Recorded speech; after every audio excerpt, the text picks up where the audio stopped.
Bote na bino balandi internaute oyo bomesana kolanda biso bomomesano biso ko banani biso balobeli ya tata mokonzi ya mboka oyo tobengami na nkombo ya letrio tozalaka nga moko te tozalaka basatu mingi tozalaka na mopanzi na nga liboko ya mwasi bomoni Johnny Lenoir na liboko ya mobali ezalaka mingi ndeko Général Neville consort oyo azali empêché mais toye na lombangu yambo ya biso kobanda émission na biso ya lelo tozali nanu kotombela tata mokonzi ya mboka oyo uta mokolo ya 13 ya sanza ya motoba oyo tozali na yango ezalaki mokolo ya mbotama na ye tozali kosuete mbotama elamu Nzambe apesa ye makasi na bitumba bazali kobunda mpona mboka ekolo Kongo kopengana banguna to badongolo miso na kopesa maloba epai ya ndeko na ngai Johnny Lenoir po tokota na bozindo ya makambo oyo bamaekani mazali koleka na kati ya ekolo Kongo nini ezali kosalema nini ekosalema na nini ekoya. À vous Johnny Lenoir. Merci beaucoup Steward, père et de mère tozali kopesa mbote na oyo balandi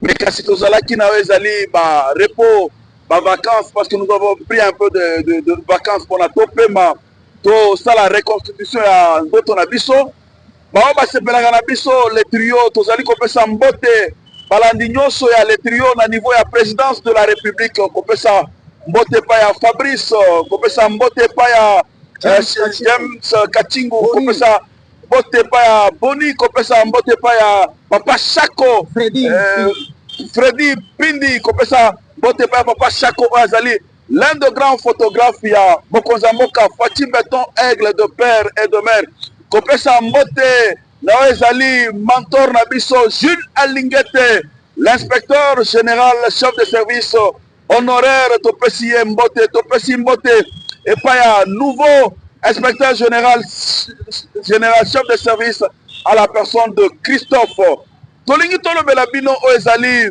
dans un premier temps kolobela bino oyo ezali diplomatie agissante à mokonzi ya mboka lolenge nini oyo ezali deal entre les États-Unis d'Amérique oyo ezali conduit de main de maître par Donald Trump na oyo ezali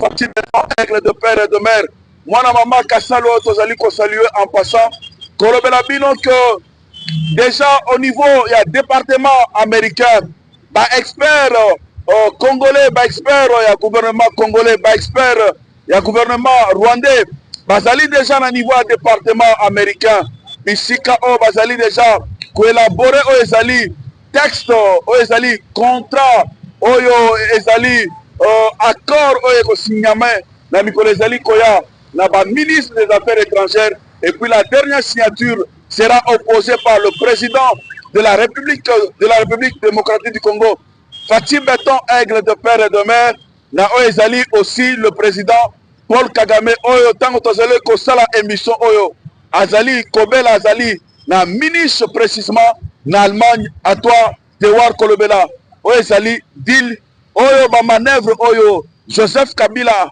autaki kotinda oyo ezali ba émissaire na ye Katumbi azalaki na États-Unis eloko nini administration Trump elobelaki na oyo ezalaki présence ya oyo ezali ba dongolo misu oyo bazali ko combattre oyo ezali États-Unis d'Amérique Donald Trump na oyo ezali ba minerai critique oyo tozali kobenga ba minerai stratégique oyo mokonzi ya mboka a proposé deal na États-Unis conduit par Donald Trump na ye moko République démocratique Congo afin que kimia insécurité oyo eza se vivre na oyo ezali est de la République du Congo et si là à toi Stewa. Merci mingi tozali ko saluer tout d'abord la haute diplomatie oyo mama na biso Wagner Kaikwamba Thérèse asalaki ndenge batindaki epa mokonzi ya mboka na ndenge pe asali eloko nini ezali koleka Kagame akomi déjà coincé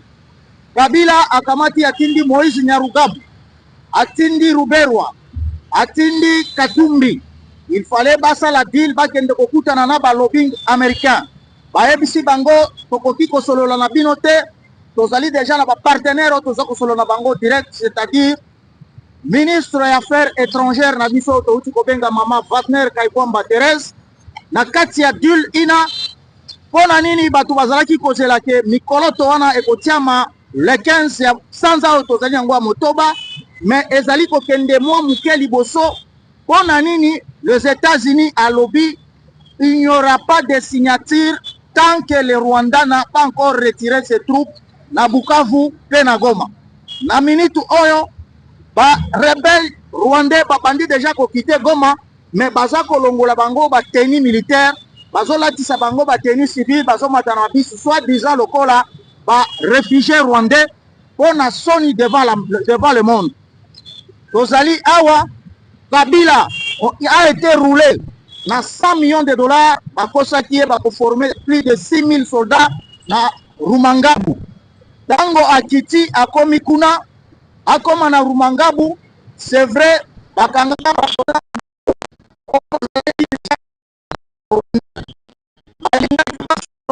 lave bango bongo pour que bakoka kobalola makanisi na bango contre la République, mais esprit à patriotisme ils ont été libérés par Bawazalendo. Kabila komi place ya basoda o baza kolakisa ye eloko ezate a retourné contre Corneille Nangaa. Mbongo na pesa ki bosali nango nini comme Corneille Nangaa Kabila bakoki koloba na Kagame te eindeli bango atuna Sultani Makenga esi bango ngai nazali chef ya ba M23 bino boyaki na troupe na bino ya FC Fleuve Congo kende kotuna mutu na Nangaa awa tozali makambo nyonso na mutu Nangaa nous ne savons pas Nangaa kokimela wapi. Même aux États-Unis baza ko reconnaître yete baza ko reconnaître ba M23 conduit de main de maître par Paul Kagame.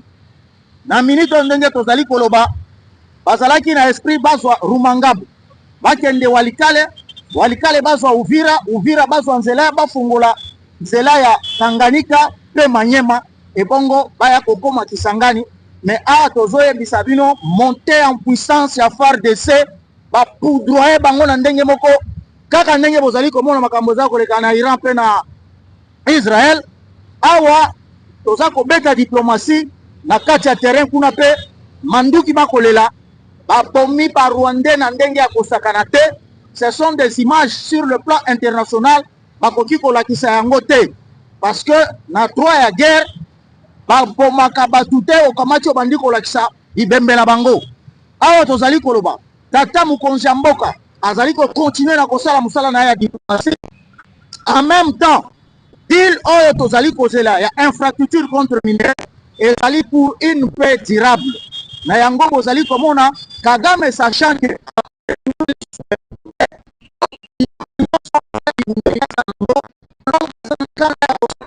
limbongo ya OTAN bapesaki mpona guerre ya Ukraine soka Macron akamati aye nango na Rwanda. C'est pourquoi mbala moko Trump a tranché à kozala côté ya Congo pona ko saboter ba français na ba rwandais na maskambo basali ya muibi ya biloko bapesaki mpona guerre ya OTAN na Ukraine nde oyo bango baye ko installer na Rwanda pona ko attaquer Congo. À vous Johnny Lenoir. Merci beaucoup Stora de Père et de Mère oti koloba awa na lingina bakisa qui est na projet Oezalaki Yoezali responsable actuel monsieur de son vrai nom Kanambe Hippolyte alias Kabila Kazembere oyo akanisaki na kokende kotala Oezalaki ba militaire en formation na niveau ya Rumangabo bisika akendaki akuti ba militaire en formation te.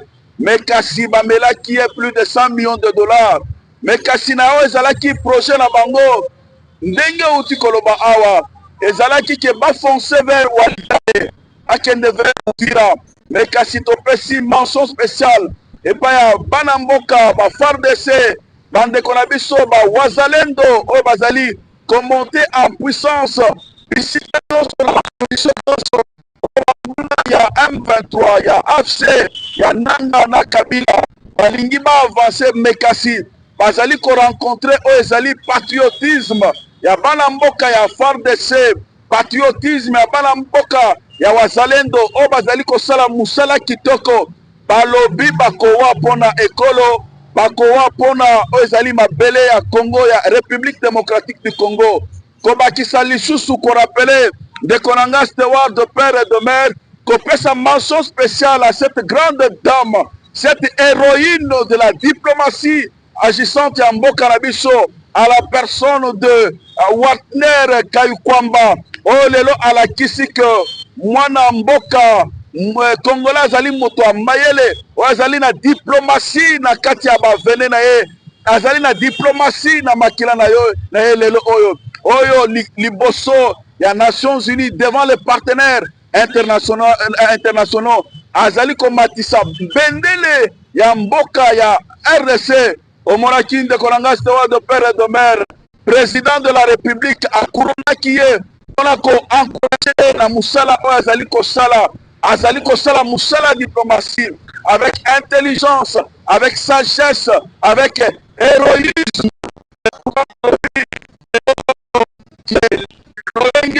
Makambo ezali kosalema avancer ya deal ba expert bazali kosala déjà musala ya ko élaborer ezali texte ya accord oyo kosala signature et intervenir na début du mois de juillet oyo ba ministre des ba expert bazali kosala déjà ba ministre des affaires étrangères ba co-signer et puis ba konziamboka ba co-signer à la personne du président de la République Fatim Beton, aigle de père et de mère, et du président Kagame, qui en passant, Toyoki, Tozali na information, Azali Kobela, mais Kasibiso, Tozali ko Kondima Yangote, Toyebi pe lolenge nini, Oyo Baronde, Bakosala, Ozali Sotenga, ba réseaux sociaux, ba numérique na bango, Bakoki ko distraire biso, lolenge Toyokaki, autrefois na mboka Oyo, na ba élection en 2011, Tango, le fait, Etienne Tshisekedi wa Mulumba, heureuse mémoire, notre manteau,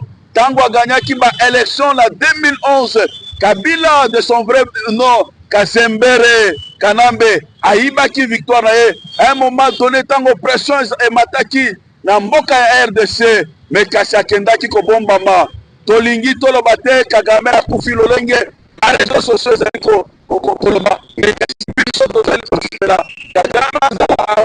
enfin que accord ezali accord ya deal entre minéraux stratégiques tozali kobenga ba minéraux critiques entre les États-Unis et la RDC est signé pour le bonheur du peuple congolais et pour le bonheur ya tozali kobenga sous-région ya Grand Lac.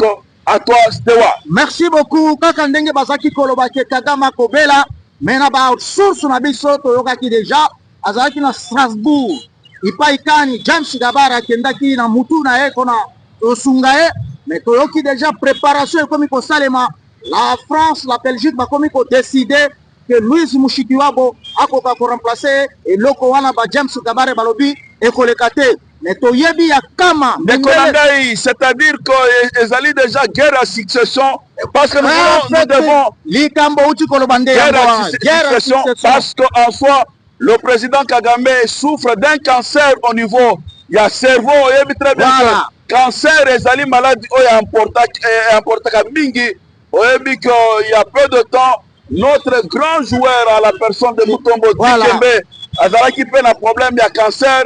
Cancer, le cancer a toujours été mortel, le cancer n'épargne personne.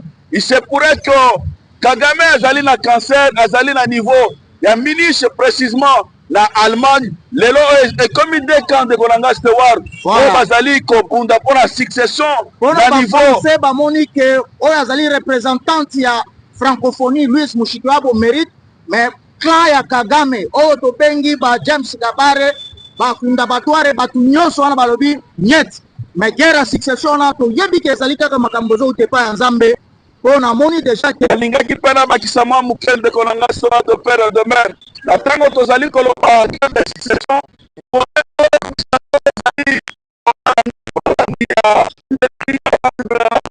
koyebisa bango ke Kagame il est tuti d'origine ougandaise. Mwasi na ye azali tuti d'origine burundaise bitumba pe ezali ya succession kote moko mwasi na ye azolinga a récupérer na ba o bazali bana na ye parmi les fils de Kagame moko pe azali militaire, c'est-à-dire que la guerre est très âpre pour la succession il y a Paul Kagame, en cas où à Koufi ou en cas où Belgique, la France va décider que l'un de camp va M. Kagame. Tozali na un Hutu modéré qui habite les États-Unis, il n'est pas préparé par l'Américain, mais dans les jours à venir, Tokoeba Maekani Makosalema, Nabanza, Tokofiko Kende, na chapitre Moussouf Ozali na eloko Tokobakisa. Tolingi Tobakisa, Toloba, Toloba Boye, Tolobela Kibino, Oyo, Ezalaki à la base à Bitumba Oyo, qu'on féliciter, qu'on soutenir, Oyo Ezalaki sortie médiatique de Konanga Stoa de père et de mère, Oyo vice-premier ministre à transport, le président du MLC, Jean-Pierre Mbemba, Baïmoto, Oyo Tozali, qu'on fait sa information spéciale, Oyo Tozali, qu'on fait lors de son interview à niveau de Congo, Ezalaki et Lokomoko, il y a solo parce que de Konanga Stoa de père et de mère, Tolobaka Boye, dans l'une de nos émissions, dans l'une de nos sorties médiatiques, Tolobaka Boye, Oyo accord il y a 2009, accord il y a 2012-2013, au Kabila, l'un des articles, au Kabila de son vrai nom, Kanambe Hippolyte, alias Kabila Lelo, Oyo Azali, président honoraire Mboka Oyo, bah, signé qu'il dans l'un des articles, il fallait qu'on foute redevance Moko chaque fin du mois au Rwanda, Oyo plus de 66 millions de dollars. Et ça, Makambo Oyo, vice-premier ministre, les compatriotes, les patriotes, Jean-Pierre Mbemba Baïmoto, vice-premier ministre, il y a transport, à Outeko, c'est la révélation, Oyo, c'est là qui vrai. Koloba, même que, bateau ya catholique, bateau ya 5 ans, bateau ya 5 ans, Oyo, bapesa ki bango mbongo ebele, na ba diocèse, batonga ba biloko ebele, va détourner Bambongo sur plus de 50 millions dans le rapport au Ishef Sala. Batouana va dépasser 25 millions. C'est pour Ezalaki, l'un des piliers, il y a Vision Mokonzamboka, Tozali Kobenga, gratuité de l'enseignement. Parce que Biloko Nyonso, président ya MLC, vice-premier ministre Jean-Pierre Mbemba, Lobaki, na ezalaki sorti médiatique, na ye ezalaki biloko solo. Oyo biso ba les triotes aussi tolobela yango. Lolenge nini église catholique à travers bana na biso, o batangaka na ba école conventionnelle catholique, ba banda ko futa ba 200, 300, 400 000 dollars. Oyo par année, ceux qui ont eu primaire, secondaire, ils arrivaient plus de 1 million de dollars. Mais Kasitango Mokonzamboka, Fati Beton, aigle de père et de mère. Moi, la maman Kassal, Ayana Ozalaki, pilier, il y a gratuité de l'enseignement. Batouana Batomboka lié, Bakoti Simanani, il y a opposition. Bakomi Ole Bateya, Ozali Lobanzabe, Bakomi Pe policier, mais Kassito Ebisibango, Baken de la ministère de l'Intérieur, Bazwa agrément, il y a Ozali parti politique na Bango, 5 ans, à toi, Stewa. Merci Mingi, Kaka Maloba, Oyo, Utikoloba, Nazako Yeba, bien que solo. Bemba Gombo Bayi Moto Maema Solobaki ezali makambo solo pe batu bakokaki ko s'attaquer na ye bayaki ko recadrer bango epai ya Mwili Mishiki alobi batika mwana mboka Bemba kimia ngai nazalaki bongo wana ezali Albert Yuma muto azaki ko kende nango ko pesa kuna na Rwanda eza makambo lokuta te ndebo tomboki bomoni Kagame alingia kufa mbongo wana ndenge bapesi ye ba sanction na ba mindele mbongo wana ndezaki ko persa bango mwa muke pema parce que tozoloba banque centrale ya Rwanda ekangami usine raffinerie oyo bakatarien basalaki ekangi donc chômage ya kosakana te minerval ya bana na université emati awa tozoloba déjà turbulence ya makasi na kati ya Rwanda tozoyeba mupepe nini te koya lobi koka Kagame azali te parce que oyo batie na mutu ba charge pa ba mindele oyo balobi ba tiweri nyonso bazali na ba preuve pe ya ba force commune biloko nyonso azaki kosala yango bomoni ke akomi na bulu yeke na mutu na ye maeko bakobi koloba lelo kaza malade eza lokuta te mutu na ye ezali kobela. À vous Johnny Lenoir. Merci beaucoup Stewa de père et de mère. Mokonzamboka Fati Beton aigle de père et de mère azalaki na séjour na oyo ezalaki séjour itinérant, voyage d'itinérance, na niveau ya province ya Lualaba, conduit de maître par Maman Fifi Masuka, la fille aînée de l'Union Sacrée, oya saliba réalisation moko ya Kafu Kafu, Mokonzamboka Fati Beton Aigle de Père et de Mère, malgré que Bitumba ezali kosalema, la S azali koluka o ezali ba voie et moyen, pour rétablir Kimia pour du bon à l'est de la République démocratique du Congo, mais Kassimo Konzamboka Fati Beton Aigle de Père et de Mère, azali kosala musala ba réalisation ezali kili kili. C'est le pourquoi de son séjour dans le Lualaba ezali la capitale mondiale du cobalt. Bisika Oyo Sewar de Père et de Mère, Mokonzamboka Fati Beton Aigle de Père et de Mère, Oto Kowa Ponaye, Oto Lobi, loyauté et fidélité jusqu'au sacrifice suprême pour la communiquer pour la réalisation de Konanga Sewar de Père et de Mère. Mwana papa Sewar na lingina loba boye Mokonzamboka a inauguraki l'un des meilleurs aéroports internationaux. Oh maman Thérèse Fifi Masuka Saini oh auti kosala sous l'impulsion du chef de l'État. Mokonzamboka a inauguraki auto kobenga ba échangeur ya Lualaba. Mokonzamboka a inauguraki ozalaki bâtiment administratif ya gouvernorat provincial à Lualaba. Mokonzamboka a inauguraki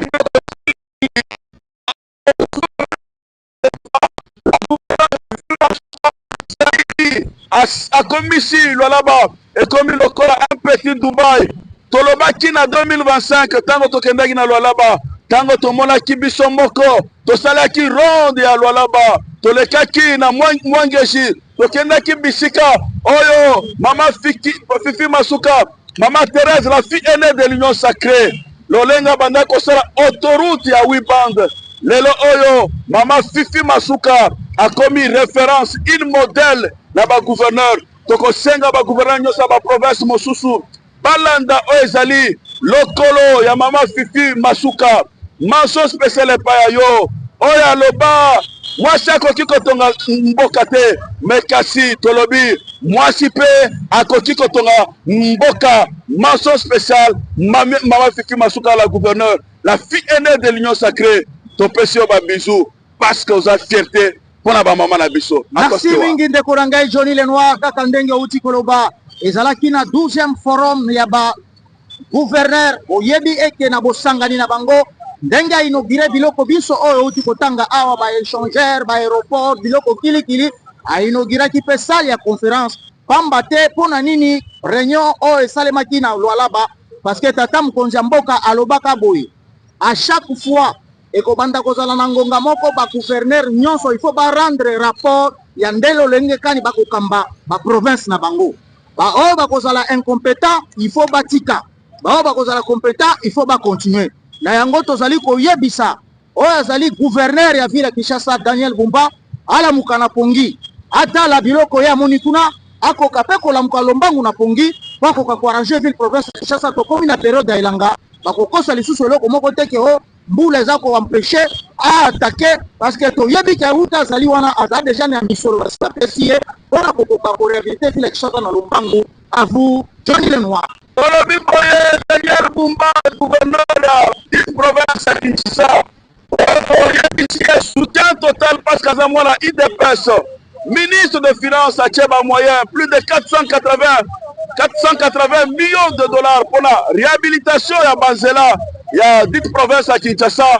Ozali na soutien, il y a les trios, Tosengio, oh, maximiser Tosengio, tango oh ya saison sèche, au sala maso tout, Banzela ezali ya kobeba ebele na bambula oh uti kobetama, mais kasi profiter na ezali elanga oyo afin que réhabilitation au pesa misolo. D'abord Bazali, il faudrait pas réhabiliter Banzela, pas réhabiliter Banzela parce que nous voulons c'est que la ville province de Kinshasa, Oezali, miroir de la République démocratique du Congo, Oezali, capitale de la République du Congo, est rayonnée, et zonda, lokola elambasika, lolenge zalaki, kolobali soutute, bacheba moyente, mais Kassimo Konzamboka, à travers le ministre de Finances, Bachia Misolebele, Dekolanga Stewar, Sikoto Koki Kolobela Pe, Oezali, ministre, ya Finance, à la personne de Doudou Famba, le Pakebo, tout le Bela d'abord pour la ministre des Finances Doudou Famba, le Pakebo, pendant une année, oh, il y a nomination à Otu Okokisa, dans le mois de juin, de Kolanga Stewart, Okokiko le Bela, puis là, il y a un jeune ministre, un ministre intelligent, un ministre qui a une rigueur dans sa gestion, une rigueur, une orthodoxie dans les dépenses publiques à toi, Stewart, pour une année de bilan de Doudou Famba, le Pakebo. Voilà. Merci beaucoup, Ndekonangai Johnny Lenoir. Pambate bisika zali Doudou Famba likunde libotai. Oyo biso topesa kombo le Pakebo. Ezali masuwa munene oyo memaka mutuluku ya biloko. Ya solo mini mutuluku ya biloko pe ya mankambu nyonso ya Kongo. Na maimatali mosolo o bako benga e l'argentier. Tozali kopesa e longoni ya Pambate na inane na ya utukosala. International bapesi elongonya bapesi le sako basengaki ye asala basignation batala lolenge kanya kosala basengaki asala ba réforme tango bae asali même au-delà ya oyo basengaki ye na yango tozali kotombela ye botondi pe tozali kopesa ye longonya pona rigueur pona compétence pe pona engagement na ye pona mobilisation ya ba recette na ba entreprise publique nyonso ya l'État oyo ezali kokamba makambo ya misolo ya solo alakisi ke aza na bopitiliki alakisi ke azali mwana oyo aza kotambola na vision ya mokonzi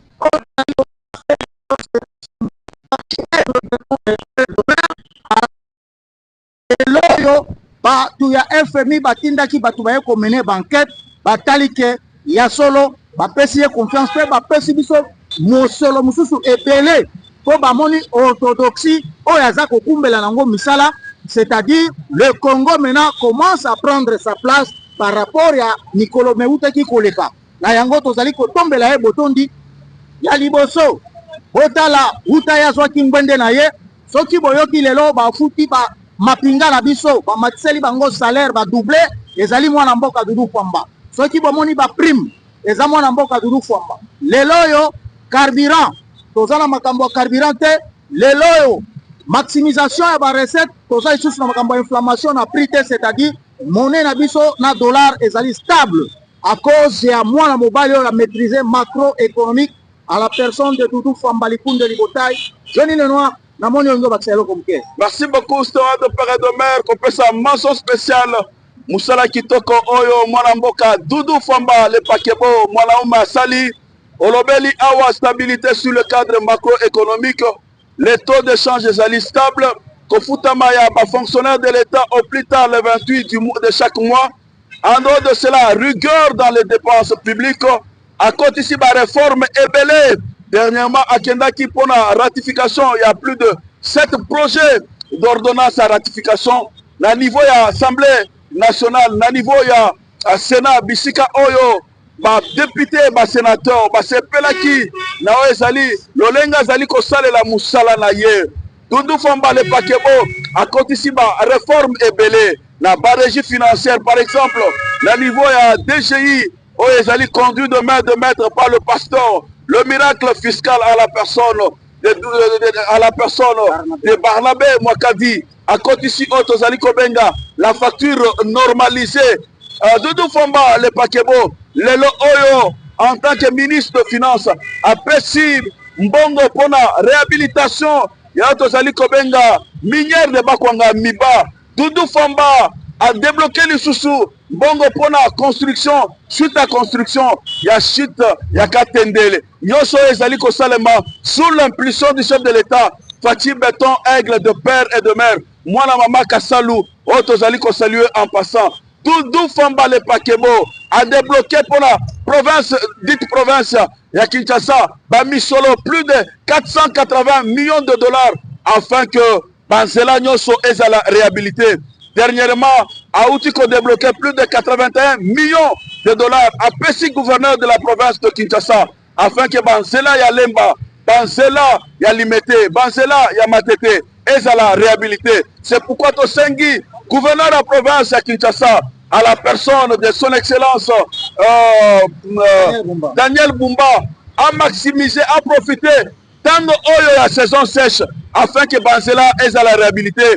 parce que saison sèche ezali de courte durée, ezali à 2 mois, 3 mois, 3 mois, 2 mois, 3 mois, ezali ebelete. Doudou Famba le Pakebo, Doudoura, Oyo lelo Oyo, Andora ba réforme asali, lelo Oyo tokoki kolobela makambo ebele, lelo Oyo, Doudou Famba le Pakebo, c'est la fierté de la jeunesse congolaise. À toi, Stewa. C'est la fierté de la jeunesse congolaise et c'est la jeunesse aussi. Azali Lissoussou, fierté pour la partie au pouvoir, Tozali Kobenga, l'Union pour la démocratie et le progrès social, Oye Benga Mina Kombo ya UDPS. Parce que Tozali Komona, Kati ya devise ya parti na biso, progrès social, makambu nyonso wana, et koti na makambu nyonso, Oyo Doudou Famba Kosala, pona koede tata mokonzi ya mboka pamba te, tolobaka biso soki tozwi pouvoir, tokosalela lolenge yaza kosala wana. Makambo lisusu ya muibi ezali te, makambo ya ba facture ba paiement en urgence ezali lisusu te, ba dette antérieure ba priorité ekomi sikoyo kaka FARDC enseignant balabala pour réhabiliter banzela nde eloko biso tozaki kozela. En tout cas, Doudou Famba Likunda Libota yo tozobenga le Pakebo, Doudoura mtoto wa Kisangani Boyo Masinga Mwambe oyo tozali kosenga bana Kisangani nyonso bisika batia na maboko nzambe pamba te musala kosala pona ekolo na banza akoki kotikala na kombo pona bana ya Kisangani nani alobaki bana Kisangani ba maele te. Doudou Famba ye wana l'argentier Doudoura Likunde Libotai le Pakebo. Tous derrière le président de la République, Fatim Beton, aigle de père et de mère. Tous derrière ce génie, cet homme de rigueur à la personne du ministre des Finances, Doudou Famba le Pakebo. Mwanaume, celui qui gère le ministère des Finances avec rigueur, avec loyauté, avec fidélité, sans détournement, sans dépense, Warwa. Le trio est derrière toi et nous demandons dans le gouvernement d'Union nationale la reconduction de Doudou Famba le Pakebo. Si contre le Belabino Oezali, le DG de la DGI, à la personne de Barnabé Mwamba Oyo, depuis qu'il a été nommé comme DG à la direction générale des impôts, par signation au ministère des Finances, Azali Kopesaye, Ezali c'est Komata. Pour rappel, la Ezalaki, par signation de mois d'avril, à Kendaki, au-delà, malgré que la province du Nord Kivu, du Sud Kivu, Ezali occupée par les rebelles de M23 et consorts, mais Kassi, par signation au Bazali Kopesaye, Azali c'est Komata. Tolingito et Bisabino Boye, à cause du travail, il y a Azali, DG, Barnabé Mwakadi, la RDC a assumé la présidence du CREDAF Ezali Nini, centre de réflexion et d'échange des dirigeants des administrations fiscales et ma préparatif Ezali en cours. Bonanini, parce que la direction générale des impôts, conduite de main de maître par Barnabé Mwakadi, le miracle fiscal, Azali Kosala Moussala Yakitoko. Président Souana, et vous allez assuré par le directeur général des impôts de la RDC, qui s'appelle Barnabé Mwakadi Mwamba, et que c'est la première historique pour notre pays, la RDC. La occasion wana RDC a renforcé présence naye na scène fiscale internationale à cause de Moussala Oyo. Barnabé Mwakadi Mwamba zali kosala, Oto zali kobenga, le miracle fiscal de la direction générale, le patron, les meilleurs des mandataires de la République démocratique du Congo. Le Koratolobi Awa, à cette occasion, la RDC va renforcer sa présence sur la scène fiscale internationale et enfin à promouvoir ma réforme en cours au sein de l'administration fiscale congolaise. Tozali ko saluer lisusu de Kolanga Stewar, expertise, il y a directeur général, le pasteur, le miracle fiscal à la personne de Barnabé Mwakadi Mwamba.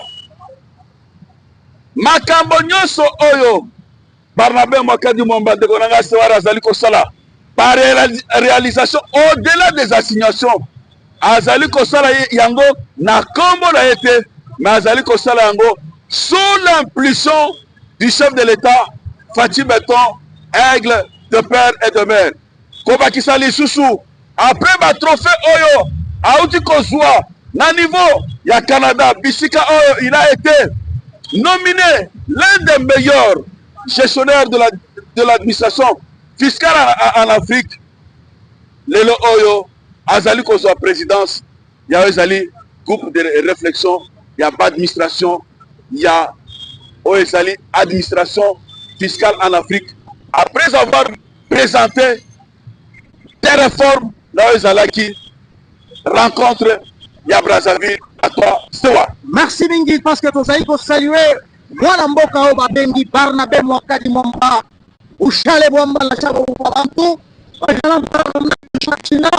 oyo soki azali wana tout le monde tremble pour la maximisation ya ba recette parce que lui il travaille sous l'impulsion du chef de l'État, y compris pe bakitani na ye nyonso akomema bango pour que bakoka ko élargir ba assiette fiscale na banza balimboleli bino na lokolo ya lopoto epai ya mwana mboka Johnny Lenoir ba trophée kani auti kozala ba Montréal kuna bisika bazalaki na Canada ba lobby ya solo azali ko mérité na mbuta ya ingeli na ngwende na ye n'importe quel montant bakosenga ye po na assignation et comment na ye ke lisusu au-delà ezali kolakisa ke il donne tout ce qu'il a, c'est-à-dire le meilleur de lui-même. Le meilleur de lui-même. Yango na sepelaka tango mwana mboka Johnny Lenoir alobaka bokasi na ye parce que akamati liloba nzambe asangisi yango na misala yango toza komona misala ne kokende selibo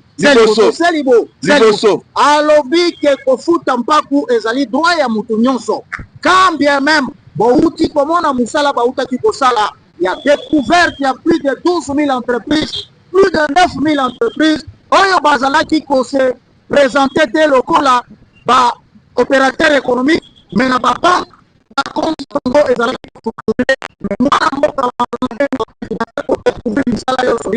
nyonso wana sous l'impulsion ya chef de l'État yango tozali kotombela ye botondi pamba te azali ye moko te tokoki koloba oui mais tokolobela te oyo azali lokola conseiller na ye l'homme qui chuchote à l'oreille du chef oyo tozali kobenga Kanku oyo tozali kobenga Kanku oyo azali conseiller oyo azali bisika biso mokonzi atambolaka azali wana mpona kobakisa mayele azali wana mpona kobakisa makanisi tozali kotombela bango bonne chance na misala na bango pe tokosenga na tata mokonzi ya mboka parce que on ne change pas l'équipe qui gagne, on ne change pas l'équipe qui gagne.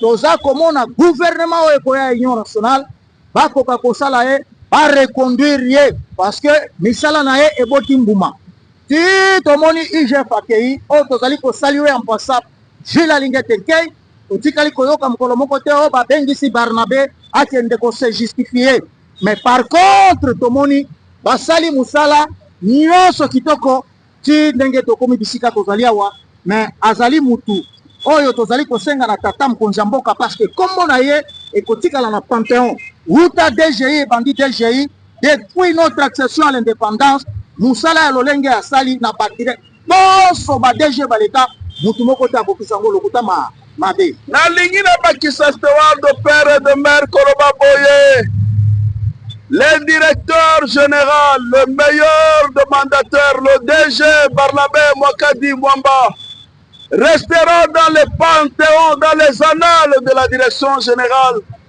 restera dans les annales de l'administration fiscale des impôts en République démocratique du Congo.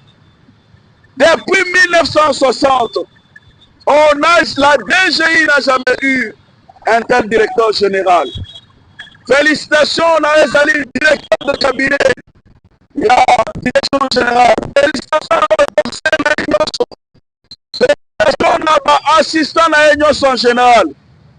Félicitations à l'un de notre point focal, Maître Germain Kanku, l'homme intelligent, l'homme qui chuchote à l'oreille, c'est l'un des meilleurs mandataires, l'un des meilleurs directeurs généraux des impôts. nous avons cité Barnabé, Mwakadi, Mwamba. Tolingi tosi salelo tolo belabino.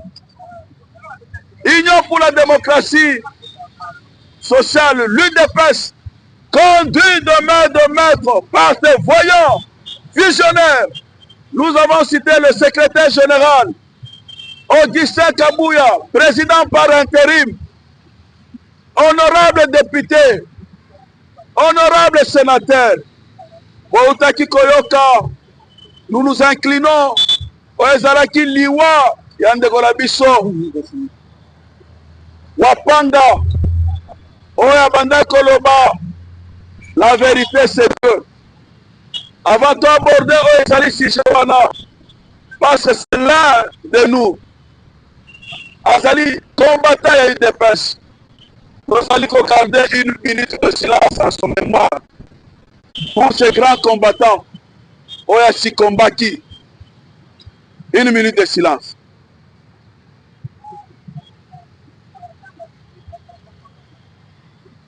Tolingi tolo baboye. Il ne faudrait pas battre malgré ma divergence aux alliés n'angola UDPS. Parce que l'UDPS est un parti démocratique. Le secrétaire général Augustin Kabouya, le président par intérim, de loin ou de près, n'est pas concerné par notre combat. Si comme Kimaterayas, Sokofao, na makambo ya baweze makambo mosusu. Le secrétaire général Augustin Kabouya, président par intérim, député national, sénateur, c'est quelqu'un de bien. C'est quelqu'un de bien. De loin ou de près, il n'est pas impliqué dans cette chose-là. Et si quand on a biso, to lingi mingi, to sali, kolela lelo, Liwanaye, ça n'a rien à faire avec le secrétaire général, comme d'autres de loin ou de près. Commentaire nayo de Konanga Stewa. Merci mingi parce que tozali kolela lelo, tozali ko saluer mémoire nae, bravoure nae à la personne de notre combattant, un grand combattant tozali ko benga Kaba Selewa Mpanga, alobaka. La vérité s'appelle Dieu. Nayango fait justice et outi kosala musala nayango. Les gens qui parlaient contre le secrétaire général, je nandimi mutu moko ta koki kondima liwa pona kosunga mutu mususu. Batu wana basambisi bango audience publique. Basité kombo na yete makambu eleki ndenge balobi justice est comment indépendante. Toza ko saluer mémoire ya ndeko na biso. Justice et continue na kokoba kosala msala nango, mais le secrétaire général Augustin Kabouya n'est ni de près ni de loin parce que biso nyonso pe tozaki kolandela audience. Tokosenga kimia ekota na kati ya parti na biso, totika kosantretiwe biso moko, balobaka le choc idée jaillit la lumière, mais kobomana ezali susu parti na biso te, po baboma biso nde na ba oyo bauti kotika bukonzo batumba biso. Histoire ya UDPS. Merci beaucoup. Tozali ko saluer Mwana Mboka Augustin Kabouya, le président par intérim du parti, et tozali ko senga kinya kata lokola mona kenda ndam mususu bakoma ko senga bolimbisi alobi bazali bana ndaku ko senga bolimbisi na baebantu baza ko panza sango na lokuta contre le secrétaire général kimia ezala. Ici, la place Ali Tosengi à vous donner les mots. Tosengi Batunyoso Bolingo, malgré nos divergences, nos acquis dans l'opposition, Tokokaki ko partager Maï Moko, mais Kassilelo Tozali na pouvoir, malgré ma divergence, Bolingo Zalakati na Biso, Biso Tolobi, Totikali fidèle, Totikali loyal, loyauté au chef de l'État, Fatih Béton, aigle de père et de mère. Loyauté au secrétaire général Augustin Kabouya, président par intérim. Loyauté, loyauté.